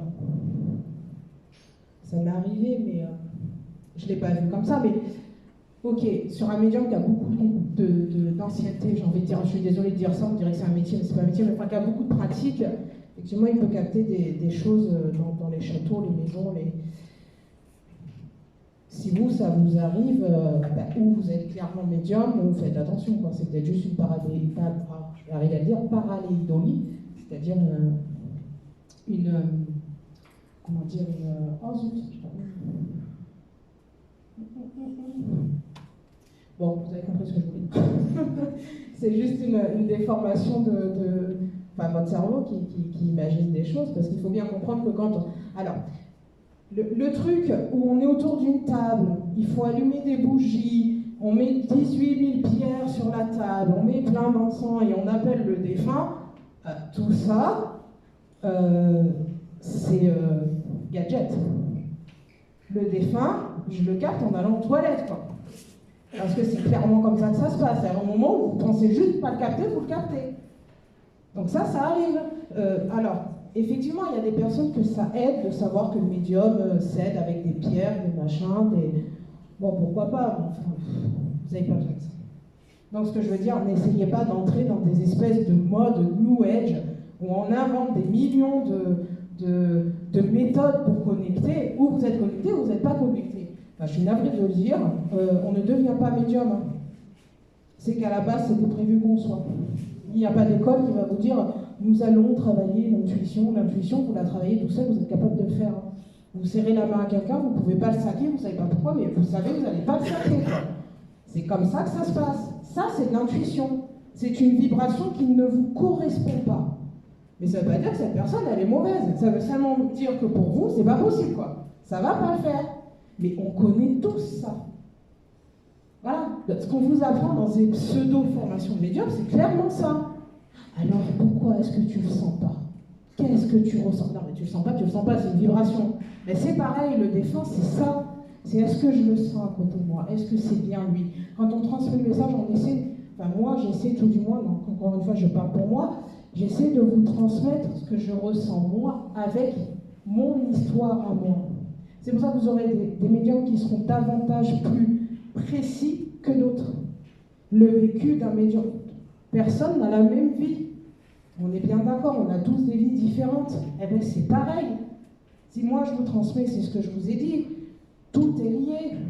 Si je vous transmets, je vous dis c'est une couverture rouge, mais parce que c'est comme si on me donnait ce souvenir de la couverture rouge. Ah non, mais en fait, elle était un peu marron. Bon. Mais il y a peut-être des médiums qui seront extrêmement précis, puisqu'ils auront travaillé leur clairvoyance. Ils n'auront travaillé que ça. Voilà, c'est pour ça que je veux aussi dire qu'attention, il n'y a pas de mauvais médiums, il y a juste de temps en temps des médiums qui se connaissent moins bien que d'autres. Ça, c'est important de le savoir. Si vous avez eu le message d'un médium, que vous avez reconnu votre défunt, vous vous attendiez peut-être à plus, le défunt était là. Si vous l'avez reconnu, c'est qu'il était là. C'est juste le médium qui peut-être a été très très bon, puisqu'il vous a décrit parfaitement la personne, mais peut-être que ces sentiments, tout ce qui est ressenti, le pardon, il ne vous l'a pas transmis parce que peut-être le médium n'est pas dans une démarche de pardon. Donc les gens me disent, oui, mais moi j'attendais qu'on me dise pardon. Oui, mais le défunt peut-être qu'il l'a dit, mais que le médium n'a pas compris. Lui, pour lui, le pardon, c'est pas ça. Donc c'est vraiment, on est vraiment sur le fil. Et ce que je veux vous dire, c'est que n'attendez pas tout du médium. Votre deuil, vous devez le faire vous. Travaillez-vous sur vos ressentis. Ne doutez jamais. Moi, c'est ce que je dis tout le temps. Souvent, on me dit, oh là là, tu sais, Amélie, ça fait 3-4 fois, et tard, je sors de la douche, et je ne sais pas pourquoi, ben, j'ai des choses qui apparaissent sur mon miroir, vous savez, comme si on avait un bébé. Alors j'ai pensé que c'était moi qui avais déjà fait, comme la vitre était sale. Non mais je vous explique clairement ce qu'on me dit, comme ça moi vous vous mettez dans le contexte. J'ai pensé que c'était moi qui avais dessiné un cœur, et vous savez, le gras que vous avez sur le doigt avait déposé un film sur ce miroir, et le fait de prendre sa douche, c'était ça qui réapparaissait. Elle me dit, bon ben écoute, moi j'ai pensé ça, parce qu'on est tous très rationnels, il faut le savoir, on n'est pas tous perchés, hein. On va tous essayer de trouver ce qui va faire qu'effectivement, on va essayer de trouver la réalité de la chose, avant de penser au paranormal, et c'est ce qu'il faut faire. Ne pensez pas directement, c'est paranormal, essayez de comprendre. Les lumières qui s'allument, qui s'éteignent, peut-être que l'ampoule, elle est morte, quoi. Non, mais ça arrive. Non, mais je veux dire, enfin, moi, c'est ça, bon, bref. Donc, cette dame me dit, voilà, j'avais un cœur, ben écoute, j'ai nettoyé mon miroir, je reprends ma douche le lendemain, j'ai encore de nouveau un cœur, est-ce que tu crois que j'ai mal nettoyé le miroir? Et moi, je lui dis, tu crois quoi? Non, moi, je crois que c'est vraiment un signe. Pourquoi tu doutes? Donc, elle vient me voir en tant que médium pour me demander une confirmation qu'elle a déjà. Donc, je trouve ça bête. Faites-vous confiance. C'est un signe. C'est complètement un signe. Après, vous avez effectivement les phénomènes paranormaux qui peuvent être des signes. Donc, je me méfie beaucoup du phénomène paranormal. Je vais faire attention à ce que je dis parce que je vais me faire taper sur les doigts. Le phénomène paranormal existe. Quand je fais des consultations, et certaines des vidéos que j'ai mises sur mon Facebook le prouvent, c'est que quand je fais une consultation médiumnique, des fois c'est tellement puissant que c'est le festival de Cannes chez moi.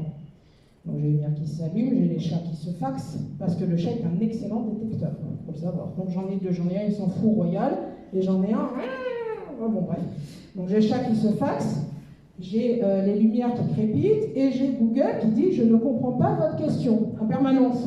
Vous voyez? Donc oui, les phénomènes paranormaux existent, puisque je les vois, et je peux aussi les capter sur mon ordinateur, où souvent quand j'envoie la vidéo au consultant, ben, il y a les voix qui apparaissent. C'est pas moi qui les entends. Donc ça arrive très régulièrement. Donc le phénomène paranormal existe. Mais ce sont des vibrations. C'est pas le défunt qui fait jour-nuit, jour-nuit, jour-nuit. Ce sont des vibrations. On s'élève tellement en vibrations. Je ne saurais pas l'expliquer scientifiquement, ce n'est pas du tout mon domaine, mais on s'élève tellement en vibrations que la pièce est remplie de vibrations et effectivement agit sur l'ambiance et est capable d'agir. Maintenant, quand vous allez dans un château, effectivement, le château est propice à ça. Parce que tout gamin, on nous a appris que les châteaux pouvaient être hantés. Mais il y a des maisons qui sont très vite hantées. Moi, ma maison est hantée à chaque fois que je fais une consultation. C'est normal. Mais ça ne reste pas. Votre défunt ne reste pas emprisonné. C'est ça que je veux vous dire aussi, que vous compreniez. C'est que votre défunt, une fois qu'il s'est envolé, il est partout. Il est dans la fourmi qui marche à côté de vous. Il est dans votre chat. Il est partout puisqu'il est tout. D'accord? Après, c'est la capacité qu'on a, nous, à le capter qui est différente en fonction des médiums. Mais vous pouvez très bien capter aussi. Et ne doutez jamais des signes que vous avez. Ne doutez jamais. Ça, c'est important. Ouais. Est-ce qu'il y a des questions? Alors, la première est toujours difficile. Oui. Je voulais savoir, cette énergie qui s'envole, c'est ce que vous appelez l'âme? Oui. Est-ce que cette âme se réincarne? Oui. Oui. L'âme se réincarne plus ou moins vite. Il y a énormément de réincarnations, moi j'en ai constaté beaucoup. les décès de 39-45, où énormément d'âmes se sont réincarnées très très vite. Elles n'avaient pas fini leur chemin de vie, et se sont réincarnées. Alors, tout le monde peut toucher à sa réincarnation. Alors, je dis son incarnation parce que pour moi, on est tellement incarné qu'il faut rester incarné, pas penser au reste. Si j'ai ça, c'est que ça m'a été enseigné. Comment expliquer différemment? Comment je peux expliquer que je sais monter en vibration en claquant des doigts? Comment je peux expliquer que je maîtrise ça quasiment à la perfection? C'est qu'on me l'a enseigné. Pas dans cette vie-là, mais je pense que j'ai eu un enseignement. Quand vous avez un enfant qui est un as du piano, alors on dit il est doué. Ouais, il est doué. C'est ce qu'on appelle les âmes cachées. Donc beaucoup aiment flirter sur cette vague-là, parce que c'est invérifiable. Voilà. Si je vous dis, vous étiez une princesse, druide ou viking, vous allez me dire, ouais, super, ouais, c'est peut-être pour ça que je sais tirer les runes. Oui, peut-être. Voilà, je peux vous dire ce que je veux, c'est pas vérifiable. Donc on fait attention. Et effectivement, oui, il y a de la réincarnation. Ça, c'est une certitude. Après, on me dit, mais est-ce que si la personne s'est réincarnée, je pense que la question va venir, si la personne s'est réincarnée, pourquoi est-ce que le médium peut la capter? Parce que c'est cette petite goutte d'eau qui est unique qu'on capte. Et celle-là, elle reste inscrite. Donc la personne peut évidemment... Alors, attention. Vous perdez un enfant, il ne va pas se réincarner en son frangin. Il va passer des décennies avant l'incarnation, puisqu'il doit vous accompagner avant tout. Donc avant qu'il y ait une réincarnation, il se passe quelques décennies quand même. On peut le retrouver souvent en disant, oh là là, il ressemble vachement à son arrière-grand-père quand même. Là, ça arrive. C'est quand même rare. La réincarnation en général, elle ne se fait pas dans une vie comme ça.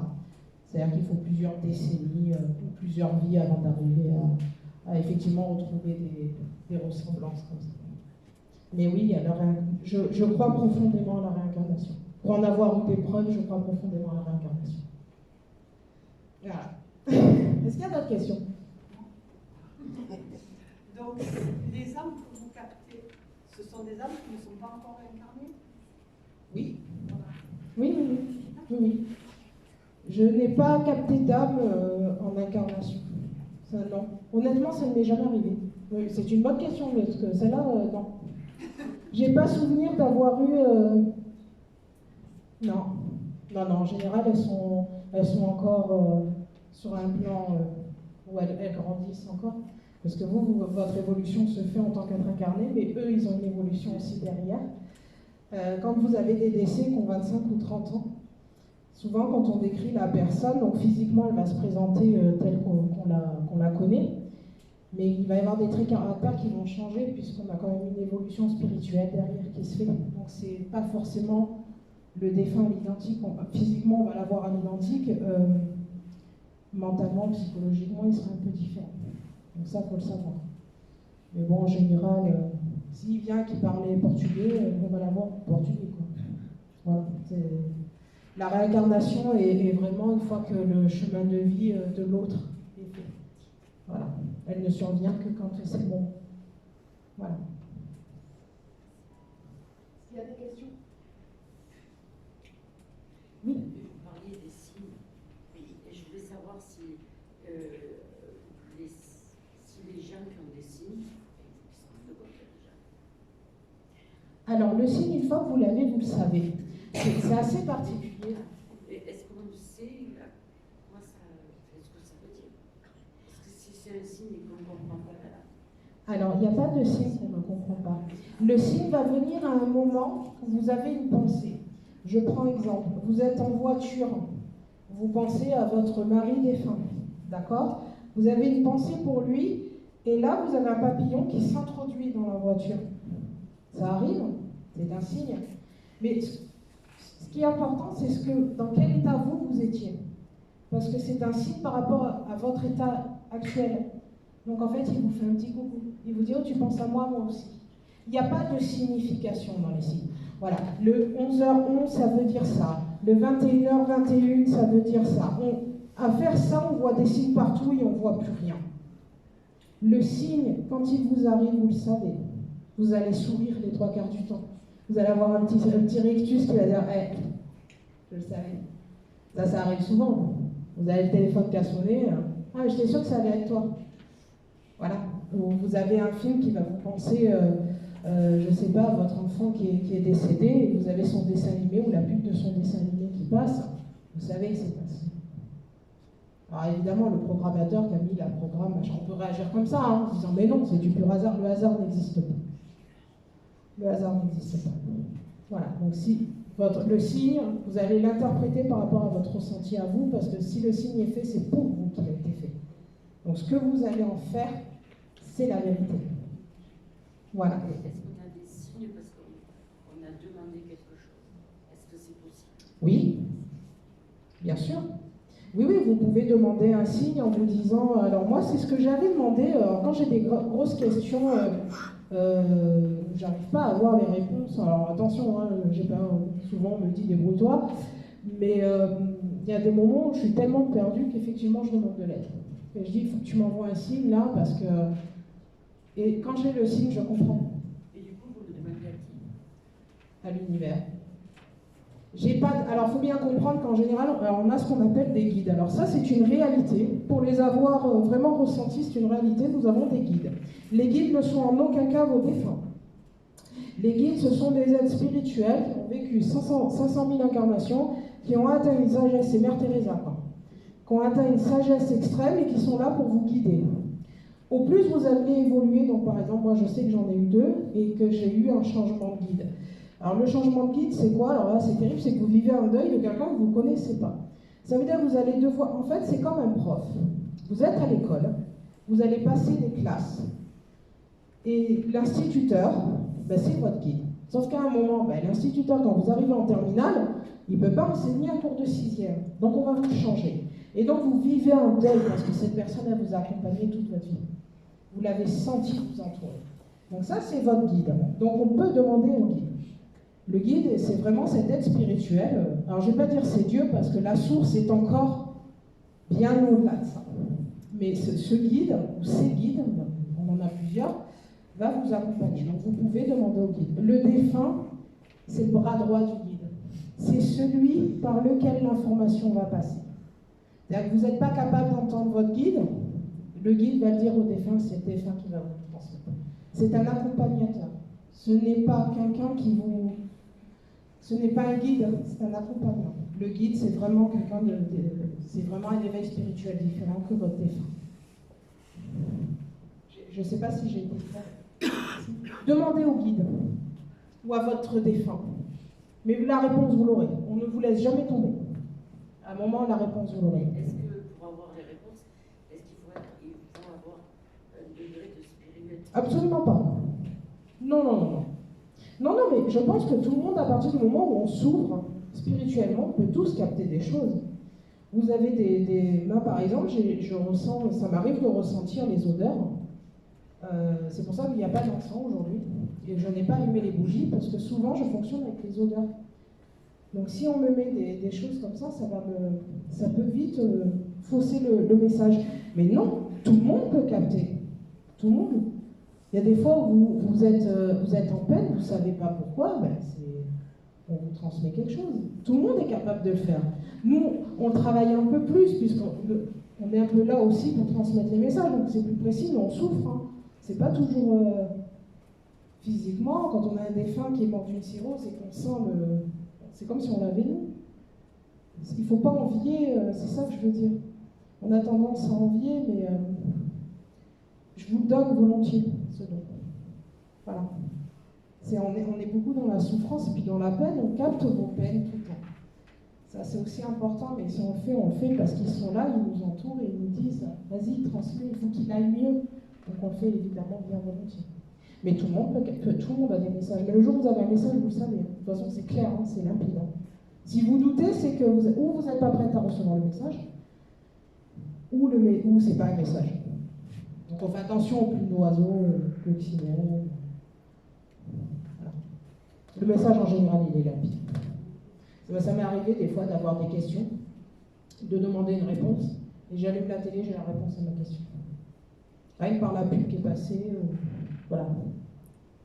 Demandez à vos guides. quelle façon vous savez que c'est la réponse? Ah ben justement parce que... Une intuition personnelle Oui. qui vous dit c'est Ouais. on arrête. Mais vous savez, c'est comme... ah ben, je vais essayer... Alors moi, je suis très dans les exemples concrets. Hein, bien que les gens comprennent un peu, se mettent un peu... Vous êtes avec votre épouse et il y a un voisin, peu importe, qui a une idée à la con. Mais vous savez que c'est une idée à la con.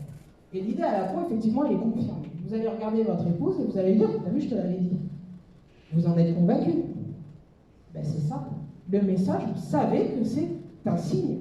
Ça ne peut, pour vous, ça ne peut pas être autrement. Alors peut-être que pour la personne d'à côté, elle va vous dire non, non, non, c'est ça, mais vous le savez. Au fond de vous, vous le savez. C'est ça le signe. C'est que vous ne doutez absolument pas. Est-ce qu'on peut dire que ce sont des interactions avec l'univers? Oui. Avec des particules, même avec des particules inconnues? Alors Einstein disait que le hasard, c'est Dieu déguisé. Alors, est-ce qu'on peut scientifiquement prouver un signe? Est-ce qu'on est capable de mettre une équation sur du hasard? Sur des probabilités peut-être. Est-ce que c'est scientifiquement prouvé? Non. Mais est-ce qu'on peut le prouver scientifiquement? Non. Ce que je veux dire par là, c'est que demain je vous fais une équation et je vous dis, donc vous êtes fou amoureux de votre épouse, et je vous dis, voilà, moi l'équation elle dit que non. Mais vous, votre ressenti, tu me dis de la merde. Moi je te dis que je suis amoureux d'elle, c'est que je suis amoureux d'elle. Qu'est-ce qui vaut? L'équation ou votre ressenti? Je pense que ce qui est important, c'est de se faire confiance et de s'écouter soi, avant d'écouter une science qui souvent, peut-être qu'un jour on sera capable de prouver ça. Est-ce qu'on est capable de le prouver? Est-ce que, à l'instant T, le fait de me dire que c'est un signe, ça me fait du bien? Ben oui, voilà, comme ça arrive. Est-ce que je suis satisfait du fait que j'ai reçu un signe, je crois que c'est un signe, mais scientifiquement, est-ce que c'est pas la pression de l'air qui a fait que de la buée est apparue? Soit. Moi, j'ai envie de dire, vivez. Si ça vous fait du bien, prenez-le comme tel. C'est ça qui est essentiel, j'ai envie de dire.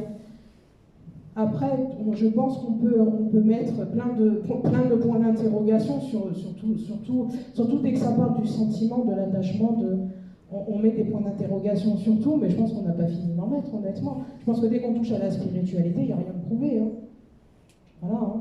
Voilà, on est toujours, oui, il faut prouver, amenez-moi la preuve. Quand on amène la preuve, on a, est-ce que c'est reproductible? Alors, quand c'est reproductible, oui, mais, alors, à un moment, écoutez, oui, mais, voilà, moi je vous ai fait ça, ça vous va, c'est bien, ça vous va pas, honnêtement, je m'en fous. Voilà. Mais pour vous dire, c'est que ce que vous ressentez, pour moi, c'est l'essentiel. Comment vous l'intégrez, si ça vous fait du bien, c'est l'essentiel. Après, ça peut être des interactions. Enfin, demain, vous trouvez une plume sur le sol. Alors, on dit que les plumes, les plumes blanches, c'est votre défunt qui vous fait un signe. C'est souvent comme ça que ça se passe. Mais évidemment, si vous avez trouvé une plume, c'est qu'il y a un oiseau qui est passé. Ou c'est le vent qui l'a transporté. Il y a toujours un acte matériel qui s'est passé. Maintenant qu'elle apparaît devant vous, oui, elle est apparue sûrement à 10 personnes avant vous. Mais c'est vous qui l'avez vue. C'est ça ce que je veux dire, c'est que même s'il y a forcément une action matérielle dessus, mais c'est vous, c'est l'interaction avec vous qui est importante. En fait, c'est votre conviction intime qui fait que ça peut être un signe. Tout à fait. Mais vous marchez à côté de quelqu'un, vous pensez à votre défunt, il y a une plume qui est déposée devant vous. Pourtant, la personne à côté, elle l'a vue. Mais elle, ça ne lui a pas parlé. Mais à vous, ça va vous parler. Vous voyez ce que je veux dire? C'est que c'est vraiment vous et votre cœur, en fait. Alors, j'aime pas trop dire ça, ça fait un peu chaman, comme ça, écoutez votre cœur, mais c'est la réalité, quoi. Le problème, c'est que pour pas que ce soit une dérive et que alors, fasse n'importe quoi, c'est compliqué. il serait bon qu'on ait des actes, on dit, ah ben tiens, parce qu'avant, même on disait, ah ben tiens, il y a un oiseau qui est passé, une colombe, ça veut dire quelque chose. Ouais, alors ça j'ai eu, oui, alors je suis désolée pour ceux qui vont regarder la vidéo, je vais me faire plein d'ennemis, c'est pas grave, j'ai l'habitude. on arrête le délire New Age. Alors le New Age, c'est quoi? Alors avant, on avait... Je suis désolée, je parle beaucoup. Tu me dis, Maria, quand il est temps. Donc, alors on avait la dérive spirit. Alors spirit, on est quoi? On est Allan Kardec, on est au début du siècle, et on a le gars qui fait bouger les tables, machin. Oh là là, la naissance du médium. Dans le médium, il y en a toujours eu. Hein. Depuis la nuit des temps, chez les Vikings, il y en avait. Voilà, on arrête le délire. Souvent, le médium, pardon, je vais te dire, le vrai médium, vous ne savez même pas qu'il est médium. Il ne vous le dira pas. Souvent. Donc, vous avez le... Bon, pardon, hein, oh là là, je vais faire plein d'ennemis, c'est pas grave. Donc, on a eu, au début du siècle, la naissance de la médiumnité, donc ça a toujours existé, hein, sauf qu'à un moment, on est tellement devenu en possession des choses, on est tellement devenu dans un état matérialiste, en fait, qu'on en a oublié la spiritualité. Mais en France, on est comme ça. Je suis désolée, je vais dériver un peu. Vous avez la pub Nana, donc on commence à parler des problèmes féminins, c'est extraordinaire. Mais on vous sort une pub dégueulasse, quoi. Est-ce qu'on était obligé d'aller aussi loin? La médiumnité, c'est pareil. On a quelque chose qui existe depuis la nuit des temps, mais on vous en fait une caisse et on ne se reconnaît plus là-dedans. Donc moi, c'est un combat quotidien pour dire, c'est de la merde. On arrête ça immédiatement. Le contact défunt, c'est quelque chose de pur et ça ne doit pas partir dans des dérives. Et malheureusement, donc on a eu la mode spirit avec Allan Kardec. Alors moi, j'ai des médiums qui ne jurent que par Allan Kardec. Excusez-moi, lisez Allan Kardec, c'est magnifique. Hein. C'est-à-dire que les défunts, ils bouffent autour de la table. Hein. C'est juste pas la vision que j'en ai. Voilà, je ne le vois pas comme ça. Et puis, donc, on a maintenant la dérive New Age. Alors, on mélange l'histoire de la religion, c'est-à-dire qu'on mélange les anges, les archanges, les patrons, les machins. Alors maintenant, on est arrivé avec un modèle égyptien. C'est magnifique, ça s'est greffé. Alors, j'ai rien compris. Hein. Je veux dire, moi, je suis ça, j'ai dit, mon Dieu, mais qu'est-ce qui se passe? Alors, où je suis pas à la page, j'ai pas l'impression d'être une vieille, médium. Mais moi, je ne le vois pas comme ça. Le problème, c'est qu'il y a des dérives sectaires. Enfin, sectaires, c'est pas sectaire, mais c'est des modes. Moi, la dernière fois, j'en ai qui parlaient aux anges. Bon, est-ce que c'est pas un guide? Non, non, non, c'est un ange. Bon, très bien. Le problème, c'est qu'on convainc les gens qui sont des élus. Et personne n'est élu, on est tous élus, on fait tous partie d'une terre, on fait tous partie, on a tous des problèmes. Il ne faut pas les oublier, quoi. C'est pas parce qu'il y a un ange qui nous parle, peu importe si c'est un ange, si c'est un guide, si c'est Dieu, si c'est Poupée, si on s'en fout, les problèmes, ils sont réels, quoi. Donc on fait très attention. On a des modes, actuellement, qui moi, me terrorisent. On a des modes, ce que moi j'appelle le New Age. Pardon, quoi. Moi, quand j'entends que le mec, il mélange la religion avec les soins égyptiens, alors, bah, ça me fait peur, quoi. Enfin, je me dis, on dérive, mais on dérive pour tout. De toute façon, c'est le propre de notre monde. C'est qu'on a un petit truc, on en fait un truc, on en fait des caisses, on convainc les gens que c'est la vérité. Et moi, ça me terrorise, parce que après, quand on est très simple et qu'on explique les choses, on passe, alors, pas pour un illuminé, au contraire, on se dit, ah non, mais lui, il n'est pas du tout dans la spiritualité, hein, non, hein, ah non, mon Dieu, il ne croit pas aux anges. Non, je ne parle pas aux anges. J'aimerais voir un ange. Ça me convaincrait qu'il existe un Dieu. Mais j'ai pas accès, hein, je suis désolée, donc non, vous n'aurez pas de message de vos anges, peut-être de vos guides, oui, ça c'est faisable, mais pas des anges. Non, mais ce que je veux dire, il faut être très vigilant. Si vous vous sentez mal à l'aise avec un médium, si vous vous sentez pas écouté, ou si vous sentez que le discours qu'on vous tient ne vous parle pas, fuyez, c'est que ça ne vous va pas. Si le discours est clair, limpide, et qu'effectivement il vous parle, et qu'effectivement vous vous retrouvez dans ce discours-là, ben c'est peut-être ce médium qui va vous aller. Mais non, méfiez-vous, il y en a de partout. Voilà. Moi, j'ai beaucoup de mal avec ça. Je me bats au quotidien avec ça, je me fais censurer, parce que je ne suis pas du tout dans ce mouvement-là. Mais bon, c'est pas grave. Je préfère informer les gens.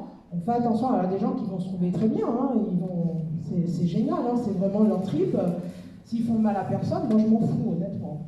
Maintenant, on fait attention quand même. On fait attention au message qui est transmis. Parce que quelqu'un qui est dans ce mouvement-là, mais qui propage un message d'amour, de bienveillance, ça ne me dérange absolument pas. De toute façon, je suis qui pour juger? Par contre, quand il faut faire ça et que ça commence à vous ancrer, à vous formater d'une manière de penser, que vous n'avez plus cet esprit critique, parce qu'en médiumnité et en spiritualité, contrairement à ce qu'on dit, il faut un esprit critique.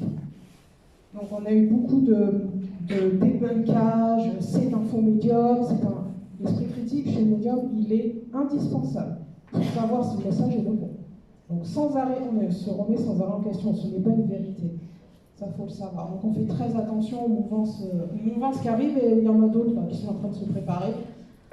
Voilà, on fait attention, ça fait de plus en plus d'adeptes. Moi, je vois ça un peu comme des sectes. Et effectivement, on a de plus en plus d'adeptes de ces mouvements-là. Et ouais, c'est comme la pulmana, quoi. C'est n'importe quoi au bout d'un moment. C'est bien d'en parler, la spiritualité, c'est bien qu'on en parle, mais à un moment, il faut le faire. Faisons pas un grand écart, préparons les gens au fait que ça arrive, que oui, on est capable de parler avec des défunts. Alors, il y a des gens qui disent, mais évidemment, bah oui, et puis il y a des gens qui sont... Mais non, c'est impossible. Il faut préparer les gens. Je pense qu'on a tous besoin d'être préparés à des nouveautés et pas les balancer comme ça avec des choses fausses. Voilà. Est-ce que vous pouvez confirmer que ce sont les esprits qui viennent à vous par rapport au nom qu'on connaît, et si le désir il vient, s'ils ne veulent pas, ils le... Alors oui. C'est pas vous qui les interrogez. Alors moi je m'interroge pas. Alors voilà, c'est encore une fausse croyance qu'on donne. Donc vous avez des médiums, comme je disais, qui ont un contact fluide et qui disent il me dit ça, il me dit ça, il me dit ça. Il lui dit rien du tout, il lui fait ressentir. Sauf qu'il a tellement l'habitude qu'il va dire voilà, le fait de ressentir ça, ça veut dire ça. D'accord? On ne discute pas avec le défunt. Alors il y a des moments où effectivement je fais des rencontres extraordinaires, c'est pendant les songes, entre la phase du rêve et du réveil. Pendant les songes, je rencontre des gens. J'ai toujours dit à ma mère, moi c'est bon, c'est nickel, je veux rencontrer des gens, je n'ai pas besoin d'aller à un concert, je dors. Et là, on rencontre, et bien j'ai des messages. Une fois j'ai eu, effectivement, je me rêvais assise autour d'une table et j'avais les défunts qui me dictaient ce que je devais dire. Et quand j'ai eu la personne le lendemain en consultation, elle m'a dit, mais c'est incroyable, comment vous savez ça? Et pourtant le défunt n'était pas encore là.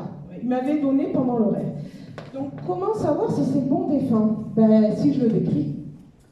Si vous le reconnaissez, c'est que c'est bon, mais ça peut très bien ne pas être le bon.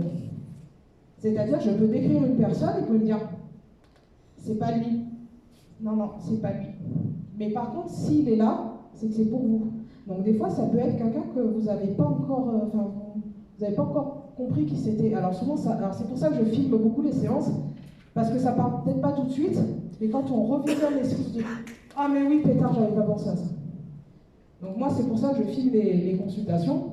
C'est pas du tout pour... parce que moi, je prends un risque, imaginez, c'est pas bon, ce que je vous dis. En plus, c'est filmé, vous pouvez balancer sur Internet, je me fais griller. Donc non, ce que je fais, c'est vraiment filmer, parce que déjà, on accueille le message différemment quand on y est reposé. Quand vous allez voir un médium, vous êtes souvent comme ça. Ça fait souvent très peur. Donc vous êtes dans un état d'attente. On attend énormément quand on va voir un médium, et souvent, on sort, on est déçu. Et 3/4 du temps, vous sortez, vous êtes déçu. C'est normal. Par contre, si vous aviez la vidéo et que vous regardez chez vous, à tête reposée, avec un thé ou un café, le message, il aura une toute autre saveur. Parce que vous êtes prêt à accueillir le message. Que là, il y a plein de monde, le message, il est peut-être, je ne vais pas me faire trop remarquer. Voilà. Donc c'est important aussi l'état de la personne, en fait. L'état dans lequel vous allez accueillir, là, à l'instant T, est aussi importante que le message qui va vous être transmis. Parce que selon les conditions dans lesquelles vous êtes mentalement, vous n'allez pas l'accueillir de la même manière. Donc c'est très important d'être prêt. Je le dis toujours, si on doute, on ne vient pas. Parce que ça peut bouleverser. Et c'est souvent bouleversant. C'est pour ça que si vous voulez filmer, il n'y a pas de souci, vous filmez votre intervention, je n'y vois aucun inconvénient, et vous regarderez la vidéo demain, après-demain. Voilà, je n'ai pas de souci avec ça. L'important, c'est vous, c'est pas moi. Parce que moi, je vais finir, je vais me souvenir de rien. Une fois que je suis montée, je suis en haut, vous pouvez parler, j'entends ce que vous me dites, mais je ne suis pas avec vous. Donc, pour moi, ça ne me pose aucun problème. N'hésitez pas à mes questions les plus farfelues, il n'y a pas de souci. Je vais prendre juste la demoiselle. pour après. Je vais vous demander si vos défunts peuvent passer par des rêves, des cauchemars pour s'adresser à nous. Tout le temps. Quand on n'est pas ouvert, bon, je suis désolée, je parle un peu comme ça, quand on n'est pas ouvert, le seul moyen qu'il a, le plus simple, et qui ne vous terrorisera pas, c'est le rêve. Donc quand vous rêvez, alors attention, on n'est pas dans le rêve, on est dans le songe, c'est-à-dire la phase où vous êtes entre le réveil et le rêve. C'est cette infime partie-là, c'est celle où vous vous souvenez des 3/4 du temps. Le rêve, on ne s'en souvient jamais. Par contre, le songe, on s'en souvient. Et c'est là où ils vont venir parce que la barrière, vous êtes en plein lâcher-prise. Vous dormez, vous êtes en lâcher-prise, vous ne pensez à rien. Et bien là, ils ouvrent le portail et ils y vont. Donc, si effectivement vous recevez des messages à ces moments-là, ce sont des vrais messages. Tout à fait. Je vous ai demandé, vous recevez des messages, donc, est-ce qu'ils sont toujours bienveillants? 98% du temps, oui. Et il y en a non. Alors, ça dépend. Le message est toujours fait pour vous faire avancer, d'accord? Mais on a aussi des défunts qui veulent régler des comptes. Donc en général, quand ça se passe comme ça, imaginons, là je prends une photo, j'ai un défunt, il est super remonté, je vais vous dire, on se voit en privé. Voilà. C'est-à-dire que je vais vous laisser mes coordonnées et on se contacte en privé. Alors il y a des gens qui insistent, hein. Non, dites-moi, je balance. Voilà. Donc oui, à 98% c'est des messages de bienveillance, il faut le savoir. Mais ça arrive aussi qu'il y ait des défunts qui ont des comptes à régler. Moi j'ai déjà eu un défunt qui me dit putain, elle n'a pas notre pognon à lâcher que de venir te voir, quoi, sans déconner. Mais j'ai eu ça. Donc le gars, je lui dis écoutez, il n'a pas forcément envie de parler. Comment ça, il ne veut pas me parler?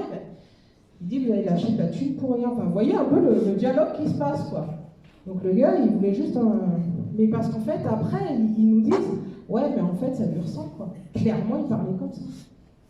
Donc oui, ça arrive. Mais après, on n'a pas de message. Les attaques énergétiques, c'est encore particulier. Les attaques énergétiques, c'est vraiment fait pour le médium.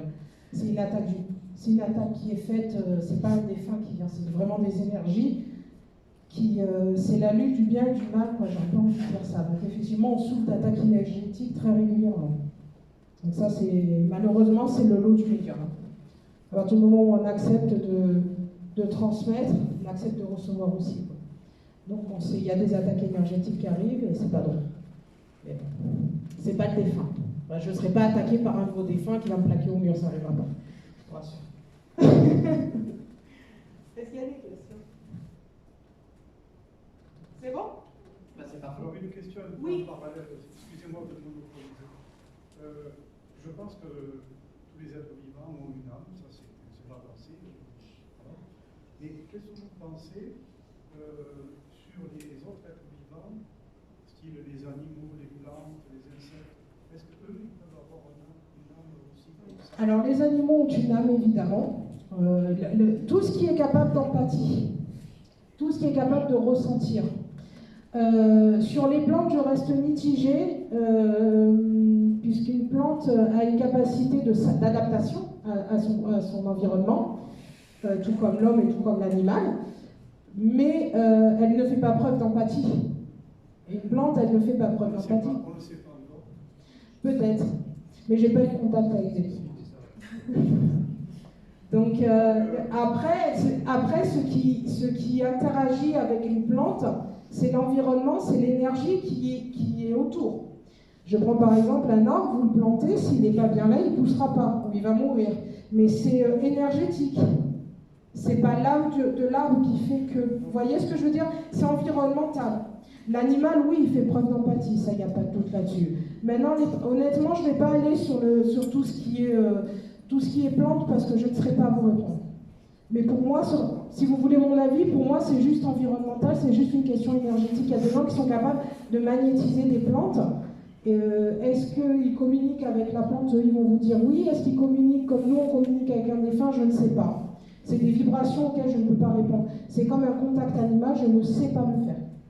Il y a des médiums qui le font très bien, moi je ne sais pas le faire, parce que je n'ai pas cette empathie pour l'animal telle que je peux l'avoir pour un humain en fait. Alors c'est pas que j'aime pas les animaux, j'adore les animaux, hein, mais j'ai pas cette vibration. C'est pour ça qu'il faut bien se connaître.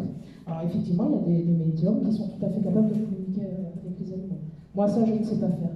Alors je peux arriver à dire, oui, effectivement, il y a un chien avec lui, mais je ne serais pas capable de dire dans quel état est le chien, quoi. S'il est content, je ne sais pas le faire. Donc au niveau des arbres... Et pas que les arbres, mais ça peut être beaucoup plus vaste.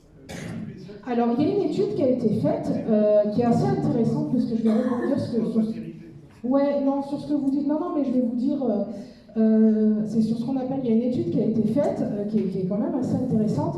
Quand Obama a été élu, on s'est rendu compte, au moment de l'élection, ils avaient mis des capteurs, alors je ne saurais pas vous dire, je ne suis pas du tout physicienne, mais ils avaient mis des capteurs aux quatre coins de la planète, et ils se sont rendus compte que le champ vibratoire, quand Obama a été élu, était exponentiel.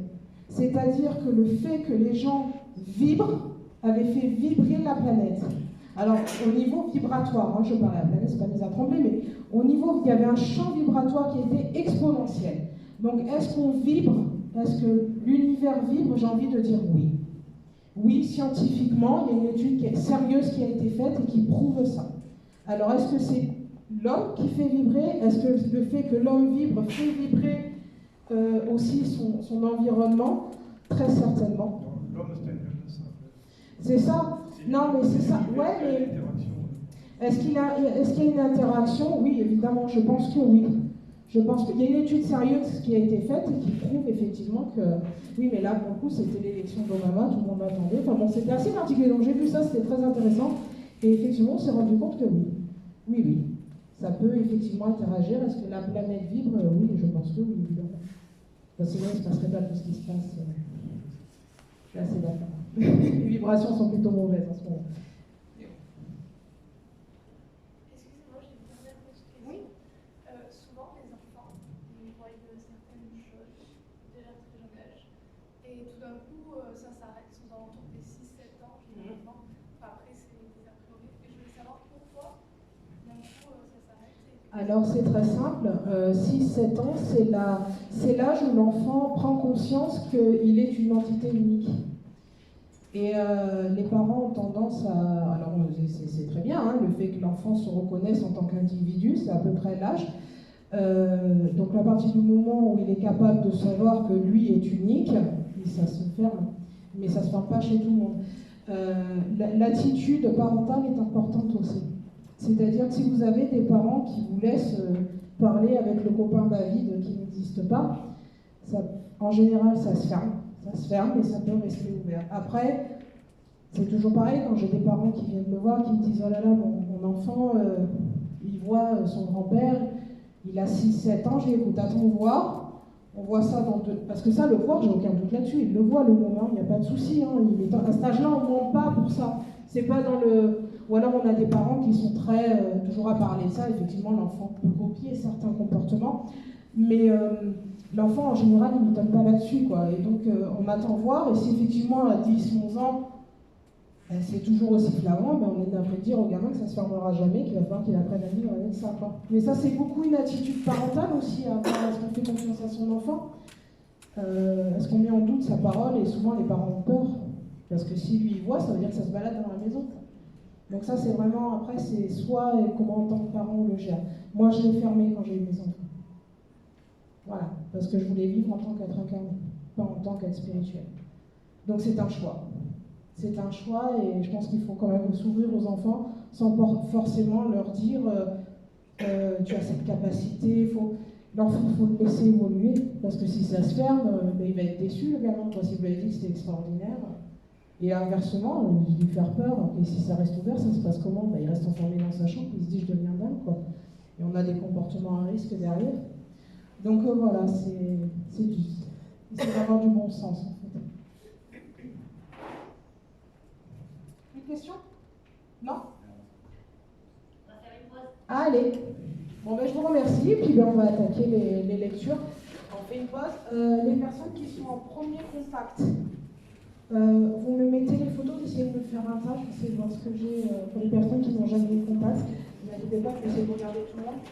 Autre chose, je ne pourrai pas faire tout le monde. D'accord? Voilà. Je m'en excuse déjà par avance. Peut-être que j'aurai très vite des messages qui m'en reviennent, mais bon, en général, j'en ai eu tout.